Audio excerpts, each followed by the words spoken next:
नमस्कार, जय श्री कृष्ण। श्री सीतारामचंद्राभ्याम नमः। वाल्मीकि मुनि की जय हो, माँ भगवती सरस्वती की जय, गजानन भगवान की जय हो। सर्वप्रथम धनात्मक ऊर्जा से ओतप्रोत आप श्री राम भक्त को मेरा नमन है, क्योंकि आपके सहयोग से ही मेरा चैनल मोनो होता है। आप भक्त पिपासु के सहयोग से ही मेरा चैनल मोनो हुआ है, क्योंकि इस चैनल में कोई विशेषता नहीं। आप राम भक्त आते हो, उसके कारण यहाँ पर भक्ति का महसूस होता है, भक्ति का जागरण होता है और हमें भी आनंद होता है। आपके साथ साथ मेरा भी उद्धार होता है। इसके लिए बार बार आपको धन्यवाद। और लाइक कमेंट्स शेयर करें और जितना हो सके इस चैनल को, इस कथा का विस्तार करें। आप सबको हृदय से बार बार धन्यवाद। लाइक नहीं आता है, लाइक करिए, कमेंट्स करिए, शेयर करिए। अपने प्रेम को, देखने वाले आप भक्त अपने प्रेम को मेरे पास तक पहुंचाएं। सुनने से, कहने से धर्म, अर्थ, काम, मोक्ष चारों पुरुषार्थों की सिद्धि होती है। महाराज, आज मैं आपको श्रीमद् वाल्मीकि रामायण अयोध्या कांड से 44वां सर्ग सुनाऊंगी। समरी में कुछ आज नहीं बताऊंगी, क्योंकि मैं देख रही हूँ समरी सुन के लोग आगे नहीं सुनते। दूसरी बात, इसमें पूरा ही सुनने योग्य है, क्योंकि उस समय श्री राम जी जब वन को जाएंगे सीता सहित रथ पर बैठकर, तो जो उस समय का वातावरण और लोगों की दुखद अभिव्यक्ति है वह पूरा सुनने योग्य है। इसलिए आइए इस सर्ग में श्री राम जी वन को प्रस्थान करें। आइए सुनिए। वे श्री सीताराम लक्ष्मण अपने माता कौशल्या, पिता दशरथ को प्रणाम करेंगे और उनकी प्रदक्षिणा करेंगे। उनसे आज्ञा तो ले ही चुके हैं। फिर लक्ष्मण जी अपनी माता सुमित्रा को भी प्रणाम करते हैं। माता सुमित्रा इतना अच्छे से अपने पुत्र लक्ष्मण को विदा करती हैं और विदा के आशीर्वाद देती हैं कि जो सुनने योग्य है। उसके पश्चात श्री राम को भी आशीर्वाद देती हैं।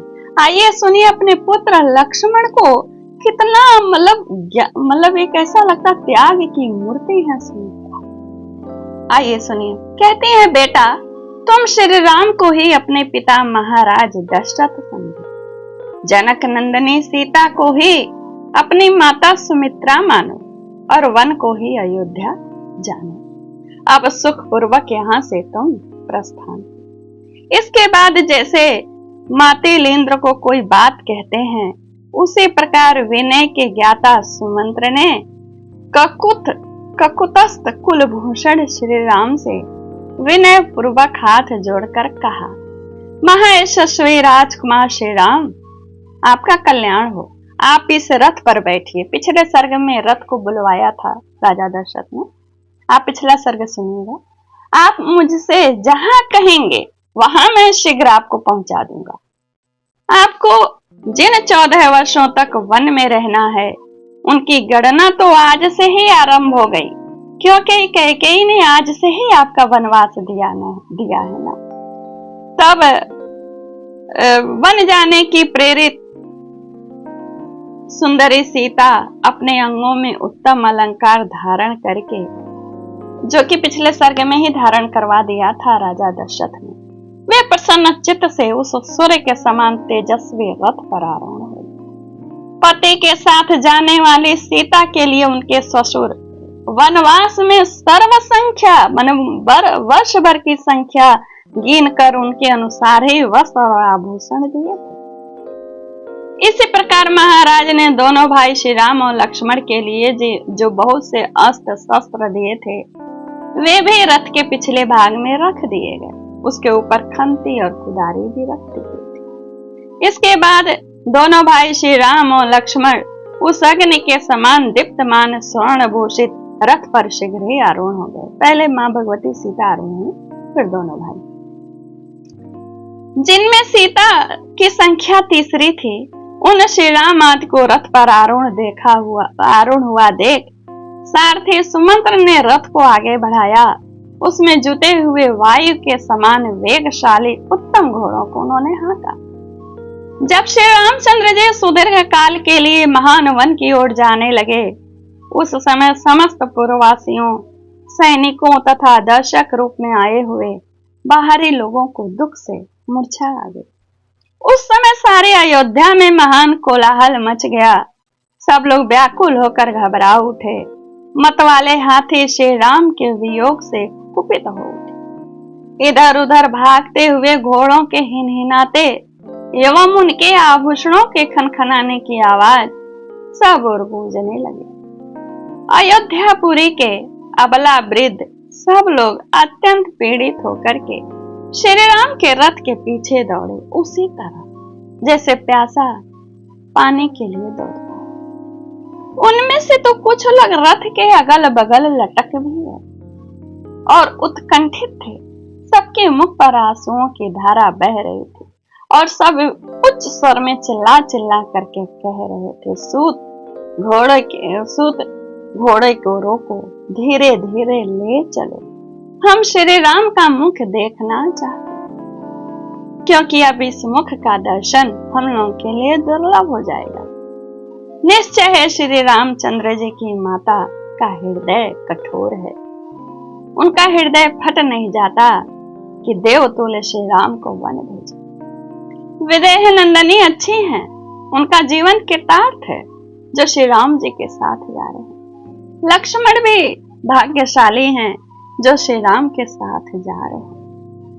और अहो लक्ष्मण, तुम भी तो कृतार्थ हो जो प्रिय बोलने वाले देवतुल्य भाई के साथ वन में जा रहे हो। तुम्हारी यह बुद्धि विशाल है। लक्ष्मण के लिए कह रहे हैं, तुम्हारा यह महान अभ्युदय है और तुम्हारे लिए यह स्वर्ग का मार्ग मिल गया श्री राम के साथ जाने के लिए।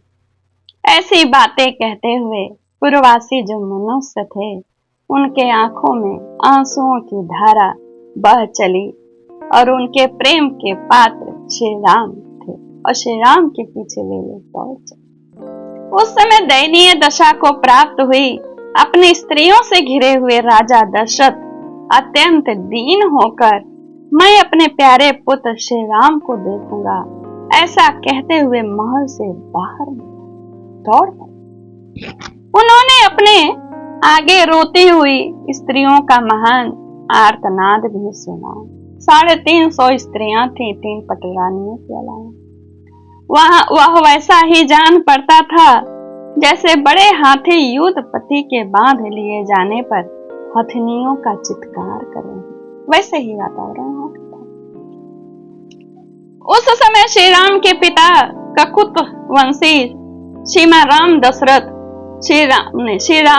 श्रीमान राजा दशरथ उसी तरह खिन्न जान पड़ते थे जैसे पर्व के समय राहु से ग्रस्त होने पर पूर्ण चंद्रमा श्रीहीन हो जाता है। यह देख अचिंत स्वरूप पर दशरथ नंदन श्री राम भगवान राम ने सुमंत्र को प्रेरणा दी कि जल्दी रथ को हाँको। वे उस दृश्य को नहीं देख पा रहे। श्री रामचंद्र जी सारथी से रथ हाँकने के लिए शीघ्र कहते हैं और दूसरी ओर सारा जो जन समुदाय था वह चिल्ला चिल्ला कर कह रहा था, सूत धीरे चलो, ठहरो, रोक दो। महाबाहु श्री राम के नगर से निकलते समय पूर्ववासियों को नेत्रों से गिरे हुए आंसुओं द्वारा भीग कर, उनके आंसुओं से जो इतने आंसू गिरे थे कि धरती भीग करके धूल रहित हो गई। नहीं तो इतने लोगों के पद चलने से धूल उड़ती, धूल नहीं उड़ रही थी। श्री रामचंद्र जी के प्रस्थान करते समय सारा नगर अत्यंत पीड़ित हो गया। सब रोने और आंसू बहाने लगे तथा सभी हाहाकार करते करते अचेत थे। नारियों के नेत्र से उसी तरह खेद जनित अश्रु झर रहे थे जैसे मछलियों के उछलने से हिले हुए कमलों द्वारा जल कणों की वर्षा होने लगती। श्रीमान राजा दशरथ सारे अयोध्यापुरी के लोगों को एक सा व्याकुल चित्त देखकर अत्यंत दुख के कारण जड़ से कटे हुए वृक्ष की भांति भूमि पर गिर। उस समय राजा को अत्यंत दुख में मग्न कष्ट पाते देख श्री राम के पीछे जाते हुए मनुष्यों का पुनः बहुत तेज शोर हुआ, कोलाहल हुआ। अंतःपुर की रानियों के सहित राजा दशरथ को उच्च स्वर से विलाप करते देख कोई कह रहा है हा राम, कोई कह रहा है हे राम माता, को करुण क्रंदन सुनाई पड़ रही है। उस समय श्री रामचंद्र जी पीछे मुड़कर देखे तो उन्हें विषादग्रस्त तथा भ्रांत चित्त पिता राजा दशरथ और दुख में डूबी हुई अपनी मां कौशल्या दिखी। दोनों ही मार्ग पर अपने पीछे पीछे हुए, यानी उनके रथ के पीछे आते आते माता कौशल्या और पिता दशरथ उनको दिखे। जैसे रस्सी में बंधा हुआ घोड़े का बच्चा अपनी मां को नहीं देख पाता है, उसी प्रकार धर्म के बंधन में बंधे हुए श्री रामचंद्र जी अपनी माता की ओर स्पष्ट नहीं देख पाए। जो सवारी पर चलने योग्य दुख भोगने के अयोग्य, यानी जो दुख नहीं भोग सकते, सुख भोगने के ही लायक हैं, उन माता पिता को पैदल ही अपने पीछे पीछे आते देख श्री रामचंद्र जी ने सारथी को शीघ्र रथ हाँकने को प्रेरित किया। जैसे अंकुश से पीड़ित हुआ गजराज उस कष्ट को नहीं सह सकता, उसी प्रकार पुरुष सिंह श्री राम के लिए माता पिता को इस दुखद अवस्था को देखना असह्य हो गया। जैसे बंधे हुए बछड़े वाली सवत्सा गौ शाम को घर की ओर लौटते समय बछड़े के स्नेह से दौड़ी चली आती है, उसी प्रकार श्री राम की माता कौशल्या की ओर दौड़ी आ रही थी। हा राम हा सीते हा लक्ष्मण की रट लगाती हुई रोती हुई कौशल्या उस रथ के पीछे दौड़ रही थी। वे श्री राम लक्ष्मण और सीता के लिए आंसू बहा रहे। वे इधर उधर नाचती चक्कर लगाती सी डोल रही थी, चल नहीं पा रही। इस अवस्था में माता कौशल्या को श्री रामचंद्र जी ने बारंबार देखा। राजा दशरथ चिल्लाकर कहते थे सुमंत्र ठहरो, किंतु श्री रामचंद्र जी कहते आगे बढ़िए सुमंत्र, शीघ्र आगे बढ़िए। उन दोनों प्रकार के आदेशों में पड़े बेचारे सुमंत का मन उन दो पहियों के बीच में फंसे हुए मनुष्य सा हो रहा था। उस समय श्री राम ने सुमंत्र से कहा, यहाँ अधिक विलंब करना मेरे और पिताजी के लिए दुखी ही नहीं महान दुख का कारण है, इसलिए रथ आगे बढ़ाइए। लौटने पर महाराज यदि तुम्हें शिकायत करें तो कह देना महाराज मैंने सुना नहीं। अंत में श्री राम के आदेश से सुमंत्र ने शीघ्र गति से तेज रथ को आगे बढ़ाया। राजा दशरथ के साथ आने वाले लोग मन से तो श्री राम के पास पहुंच गए, परिक्रमा किए और वहां पर पहुंच गए, लेकिन शरीर से उन्हें पीछे पीछे लौट जाना पड़ा। इधर मंत्रियों ने महाराज दशरथ से कहा, राजन जाते हुए के पीछे ज्यादा दूर नहीं जाया जाता है और वे शीघ्र लौट आएंगे ना, पुनः शीघ्र लौट आएंगे ना, तो ऐसे के पीछे ज्यादा दूर नहीं जाते। सर्वगुण संपन्न राजा दशरथ का शरीर पसीने से भीग रहा था। वे विषाद के मूर्तिमान स्वरूप जान पड़ते थे। अपने मंत्रियों की उपयुक्त बात सुनकर वे वहीं खड़े हो गए और रानियों सहित अत्यंत दीन भाव से पुत्र की ओर देखने लगे। यह सर्ग यहीं पूर्ण होता है। इत्याशे श्रीमद् रामायणे वाल्मीकि आदि काव्ये अयोध्या कांडे ४ सर्गः पूर्ण हुआ। नमस्कार, जय श्री कृष्ण।